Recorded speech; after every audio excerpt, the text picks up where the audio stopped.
3. He was there again.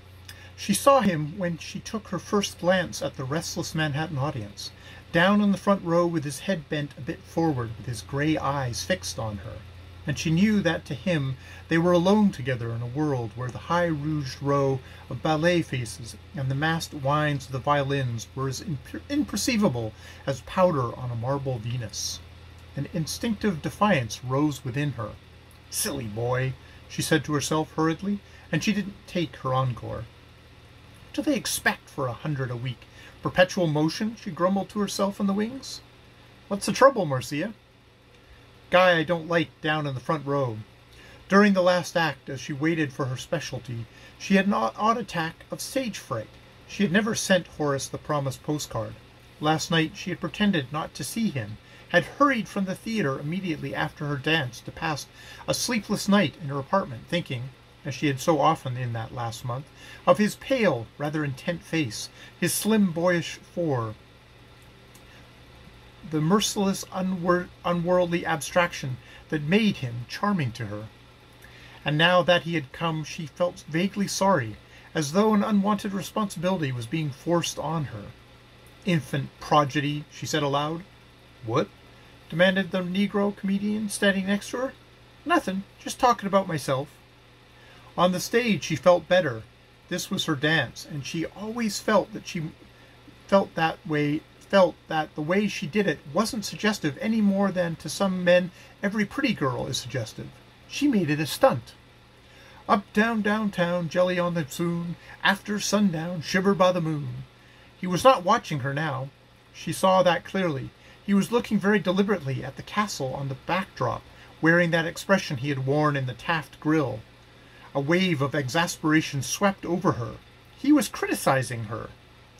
"That's the vibrations that thrills me. Funny how affection fills me. Up, down, downtown." Unconquerable revulsion seized her.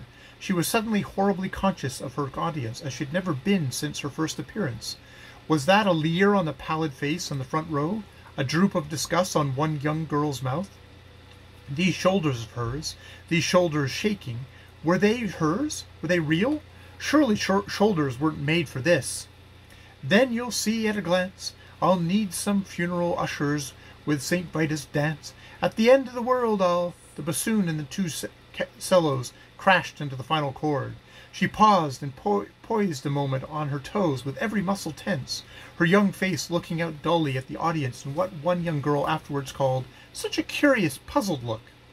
And then, without bowing, rushed from the stage. Into the dressing room she sped, kicked one out of her dress, and then the other, and caught a taxicab outside. Her apartment was very warm. Small it was, with a row of professional pictures and sets of Kipling and O. Henry, which she had bought from a blue-eyed agent and read occasionally. There were several chairs which matched, but none of them comfortable, and a pink-shaped lamp with blackbirds painted on it, and an atmosphere of other stifled pink throughout. There were nice things in it, nice things unrelentingly hostile to each other, offspring of a vicarious, impatient taste acting in stray moments. The worst was typified by a great picture framed in oak bark of Pasek as seen from the Erie Railroad, altogether a frantic, oddly extravagant, oddly penurious attempt to make a cheerful room. Marcia knew it was a failure. Into this room came the progeny and took her two hands awkwardly. "I followed you this time," he said. "Oh, I want you to marry me," he said. Her arms went out to him. She kissed his mouth with a sort of passionate wholesomeness. "There, I love you," he said. He kissed him again, and then with a little sigh flung herself into an armchair and half lay there, shaken with absurd laughter. "Why, you infant progeny!" she cried. "Very well, call me that if you want to. I once told you that I was 10,000 years older than you. I am." She laughed again. "I don't like to be disapproved of." "No one's ever going to disapprove of you again." "Omar," she asked, "why do you want to marry me?" The progeny rose and put his hands in his pocket.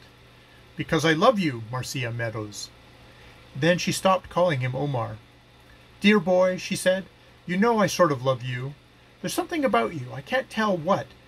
That That just puts my heart through the ringer every time I'm round you. But honey, she paused.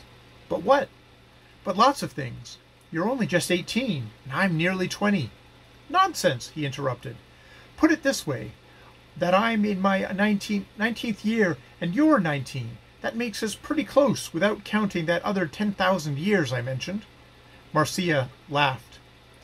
But there are some more buts. Your people. My people, exclaimed the progeny ferociously. My people tried to make a monstrosity out of me. His face grew quite crimson at the enormity of what he was going to say. My people can go way back and sit down. My heavens, cried Marcia in alarm. At that? On tax, I suppose? Tax, yes, he agreed wildly. On anything. The more I think of how they allowed me to become a little dried-up mummy. What makes you think you're that? Asked Marcia quietly. Me? Yes. Every person I've met on the street since I met you has made me jealous because they knew what love was before I did.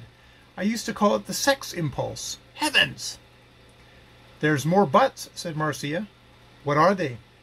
How could we live? I'll make a living. You're in college. Do you think I care anything about taking a Master's of Arts degree? You want to be a master of me, hey? Yes. What? I mean, no. Marcia laughed, and crossing swiftly over, sat in his lap. He put his arm round her wildly and implanted the vestige of a kiss somewhere near her neck. There's something white about you, mused Marcia, but it doesn't sound very logical. Oh, don't be so damn reasonable. I can't help it, said Marcia. I hate these slot machine people. But we... Oh, shut up. As Marcia couldn't talk through her ear, she had to.